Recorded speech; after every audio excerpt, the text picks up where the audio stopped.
La Corée du Nord vue de l'intérieur. Le nom même évoque des images de secret et d'isolement. Gouvernée par Kim Jong-un, cette nation d'Asie de l'Est reste enveloppée de mystères. Coupée du monde extérieur, la Corée du Nord contrôle étroitement les informations qui franchissent ses frontières. Que se passe-t-il derrière le rideau du secret? Malgré la façade soigneusement construite, des aperçus de la vie à l'intérieur de la Corée du Nord émergent. Les récits des transfuges, les images satellites et les rares glimpses de l'intérieur du pays brossent le tableau d'une nation aux prises avec le poids de sa propre idéologie.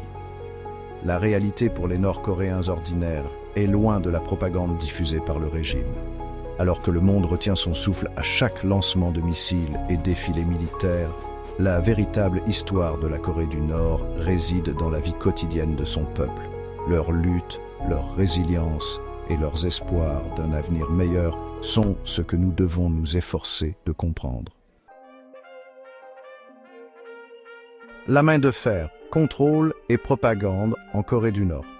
Au cœur de l'isolement de la Corée du Nord se trouve un système de contrôle si omniprésent qu'il touche tous les aspects de la vie quotidienne. Le régime de Kim Jong-un maintient son emprise sur le pouvoir grâce à une combinaison de propagande incessante et d'un appareil sécuritaire omniprésent. Dès leur naissance, les Nord-Coréens sont endoctrinés dans un culte de la personnalité entourant la famille Kim. Les médias contrôlés par l'État, seule source d'information pour la plupart des citoyens, produisent un flux constant de propagande, faisant l'éloge des dirigeants et diabolisant le monde extérieur.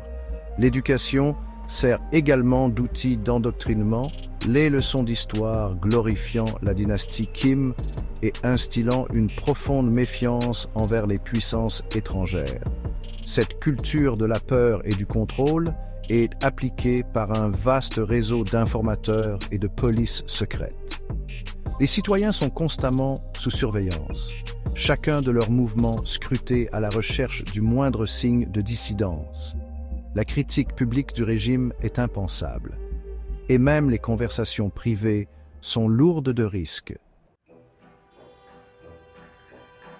Un pays de contraste, prospérité pour une minorité, difficulté pour la majorité. Pyongyang, la capitale scintillante de la Corée du Nord, contraste fortement avec le reste du pays. Avec ses larges avenues, ses gratte-ciels modernes et ses parcs méticuleusement entretenus, Pyongyang est une vitrine pour le régime, une illusion soigneusement entretenue de prospérité et de progrès. Cependant, juste au-delà des limites de la ville, une réalité bien différente se déroule. Pour la grande majorité des Nord-Coréens, la vie est une lutte quotidienne contre la pauvreté et les difficultés. Les pénuries alimentaires chroniques sont un problème persistant, beaucoup dépendant des rations gouvernementales et de l'agriculture de subsistance pour survivre. Les infrastructures de santé sont terriblement inadéquates, en particulier en dehors de Pyongyang, laissant de nombreuses personnes sans accès aux soins médicaux les plus élémentaires.